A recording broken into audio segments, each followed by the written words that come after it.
जब आप कल्पना को वास्तविकता में बदलते हैं तब आप बेहतर कल्पनाओं को जन्म देते हैं, और यही मेरे दोस्त रचनात्मक प्रक्रिया है।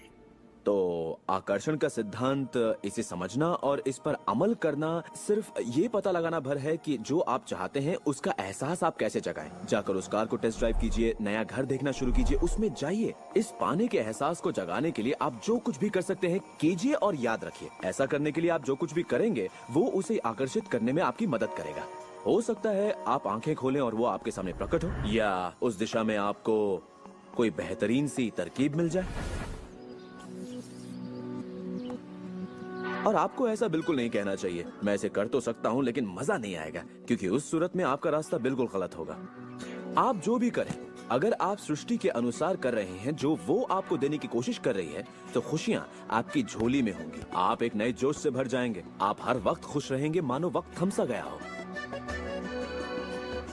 ये सृष्टि गति पसंद करती है, तो देर मत कीजिए, ज्यादा मत सोचिए, शक मत कीजिए। जब मौका सामने हो, कुछ करने की इच्छा हो, जब अंतरात्मा कुछ करने को कहती है, तो करिए।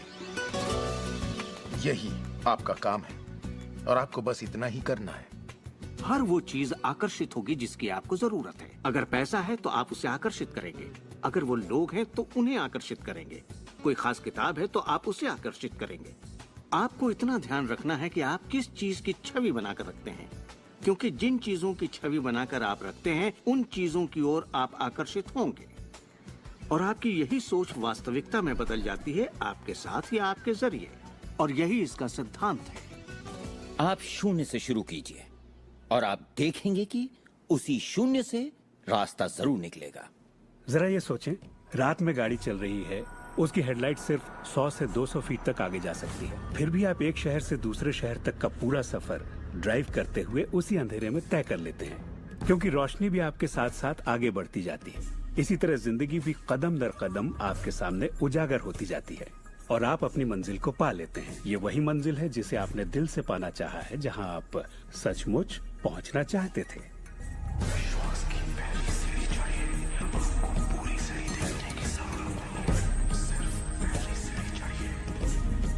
एक और बात जो लोग सोचते हैं वो ये कि इसमें कितना वक्त लगेगा, अपने कार को पाने में कितना वक्त लगेगा, रिश्ते, पैसे या वो जो कुछ भी हो। वेल, मेरे पास कोई रूल बुक नहीं है जो ये कहे इसमें आपको 30 मिनट, 3 दिन या 30 दिन लगे। मेरे नजरिए से ये मामला आपके और सृष्टि के बीच के तालमेल का है। साइज यानी आकार सृष्टि के लिए कुछ नहीं है। वैज्ञानिक स्तर पर किसी भी चीज को आकर्षित करना कोई बड़ी बात नहीं है, चाहे वो कितना भी बड़ा हो या इतना छोटा कि माइक्रोस्कोप के बिना हमें दिखाई भी ना दे। सृष्टि अपना काम बिना किसी मेहनत के करती है। घास बढ़ने की कोशिश नहीं करती, वो अपने आप बढ़ती है। ये सृष्टि की महान रचना है। सब कुछ इसकी बदौलत होता है कि हम सोच के साथ क्या करते हैं। हम कहेंगे ये बड़ा है, इसमें कुछ वक्त लगेगा, और ये छोटा है, ओ ये तो 1 घंटे में हो जाएगा।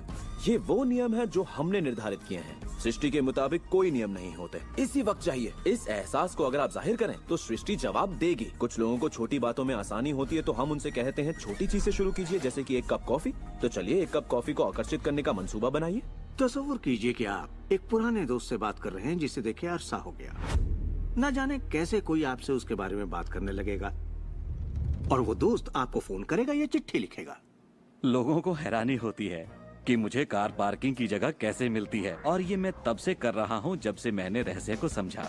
मैं ठीक उसी पार्किंग की जगह का तस्वुर करता जहाँ मैं चाहता, और अधिकतर वो जगह मेरे लिए खाली होती और मैं वहाँ गाड़ी खड़ी कर देता।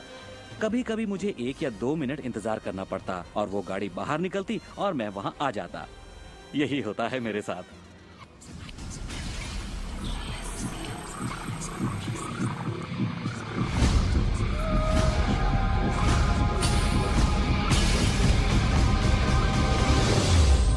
बहुत से लोगों को लगता है कि वो कैद में हैं और अपने मौजूदा हालात में पूरी तरह से फंसे हुए हैं, पर मैं आपको बतलाना चाहता हूं कि इस वक्त आपके हालात जैसे भी हों, वो सिर्फ आपकी अभी की असलियत है।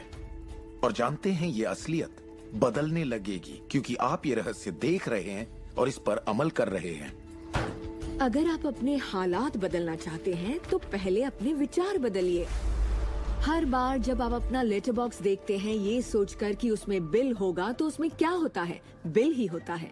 आपको एक ही चीज की चिंता होती है, बिल की। आपने कभी अच्छी चीज की उम्मीद ही नहीं की। आप कर्ज के बारे में सोचते हैं, लगता है कर्ज का नोटिस होगा, तो वो नोटिस जरूर आएगा और आप कहेंगे आपने ठीक ही सोचा था। और इसी तरह हर रोज आप अपने विचार की पुष्टि करते हैं। क्या कर्ज का नोटिस आएगा? हाँ, नोटिस आया है। क्यों? क्योंकि आपने नोटिस की ही उम्मीद की थी, तो वो आया। आकर्षण का सिद्धांत हमेशा आपके विचारों के प्रति वफादार होता है। अब मेहरबानी करके चेक की उम्मीद कीजिए। ज्यादातर लोग अपने मौजूदा हालात को देखते हैं और कहते हैं ये मैं हूँ। आप वो नहीं हैं, आप वो थे। अगर इस वक्त आप अपने मौजूदा हालात को देखें, मान लीजिए इस वक्त आपके बैंक अकाउंट में ज्यादा पैसे नहीं है, या जिस साथी की तलाश है वो नहीं है, या आपकी सेहत ठीक नहीं है, तो आप वो नहीं है। वो आपके अतीत के विचारों और कर्मों का शेष बचा नतीजा है। तो हम लगातार अतीत के विचारों और कर्मों के बचे हुए शेष में रहते हैं। जब आप अपने मौजूदा हालात को देखते हैं और अपने आप को उससे जोड़ते हैं, तब आप अपने आप को भविष्य में उसी चीज को पाने की सजा देते हैं।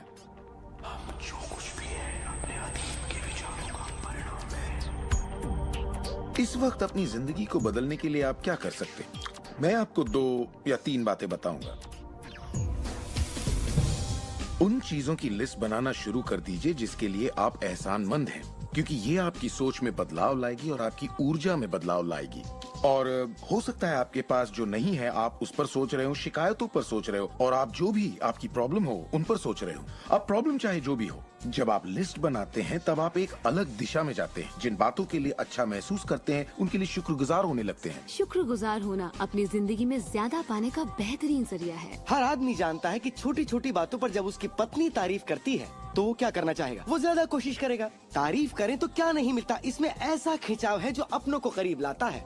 मैं बरसों से कहता आया हूँ कि सपने देखो, उसे पूरा करो और उसका शुक्रिया अदा करो, क्योंकि यही वो एहसास है जो आपको होना चाहिए। और मेरे लिए ये इतना जबरदस्त प्रयोग रहा है। हर रोज सुबह उठते ही कहना शुक्रिया, हर सुबह पैर फर्श पर पड़ते ही कहना शुक्रिया, सुबह ब्रश करते वक्त या दूसरे काम करते वक्त उन बातों को सोचता हूँ जिनके लिए मैं एहसानमंद हूँ। और मैं उनके बारे में सिर्फ सोचता नहीं हूँ या वो कोई रटी हुई बातें नहीं है, बल्कि मैं सचमुच तहे दिल से उन सब का शुक्रिया अदा करता हूँ। क्योंकि जो चीजें अभी आपके पास हैं उनके बारे में जैसे ही आप अलग से महसूस करना शुरू करेंगे, आप अच्छी चीजों को आकर्षित करना शुरू करेंगे, क्योंकि आप एहसानमंद हैं। लेकिन शायद आप कहें मेरे पास ढंग की कार नहीं है, घर नहीं है, अच्छी सेहत नहीं है। भूल जाइए, ये वो चीजें हैं जो आप नहीं चाहते। उन चीजों को देखिए जो आपके पास हैं, जिनके लिए आप एहसानमंद हैं। मिसाल के लिए, मुझे देखने के लिए आपके पास 2 आंखें हैं। आपके कपड़े हो सकते हैं, आप कोई भी चीज पसंद कर सकते हैं जिसके लिए आप शुक्रगुजार हैं, और बहुत जल्द वो बाकी चीजें भी आपको मिल जाएंगी। हर किसी के साथ एक दौर आता है जब वो कहता है कि दोस्त कुछ भी ठीक नहीं हो रहा या बहुत बुरा हाल है। और मेरे साथ भी कुछ ऐसा ही हुआ था। मुझे एक बार एक पत्थर मिला। अक्सर मैं उसे थामे रहता था और उसे अपनी जेब में हमेशा अपने साथ रखता था। और जब भी मैं उस पत्थर को छूता तो किसी न किसी का शुक्रिया अदा करता। हर सुबह मैं उठता, इसे ड्रॉअर से निकालता, अपनी जेब में रखता और उनका सोचता जिनका मैं शुक्रगुजार हूँ। और रात में जब जेब खाली करता हूँ, ये फिर निकल आता है। मुझे इसके साथ कुछ कमाल के अनुभव हुए हैं। साउथ अफ्रीका से एक दोस्त आया था। जब ये मेरी जेब से गिरा तो उसने पूछा, ये क्या है? ये क्या है? मैंने सारी बात बताई तो उसने इसका नाम रखा एहसानमंद पत्थर। एहसानमंद पत्थर।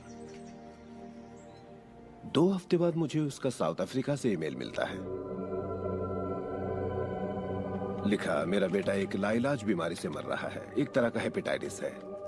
क्या तुम मुझे 3 एहसानमंद पत्थर भेज सकते हो?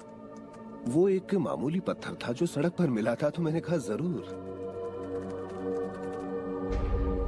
मेरे लिए उन पत्थरों का खास होना जरूरी था, तो मैं नदी किनारे गया, चुनकर सही पत्थर निकाले और उन्हें उसे भेज दिया। 4 या 5 महीने बाद मुझे उसका ईमेल मिलता है। उसने कहा मेरा बेटा ठीक हो गया, अब एकदम नॉर्मल है और बहुत खुश है। और कहा तुम्हें एक बात बतानी है, हमने वो एहसानमंद पत्थर $10 के हिसाब से 1000 से ज्यादा पत्थर बेचे और वो सारा पैसा चैरिटी में दे दिया। आपका बहुत बहुत शुक्रिया।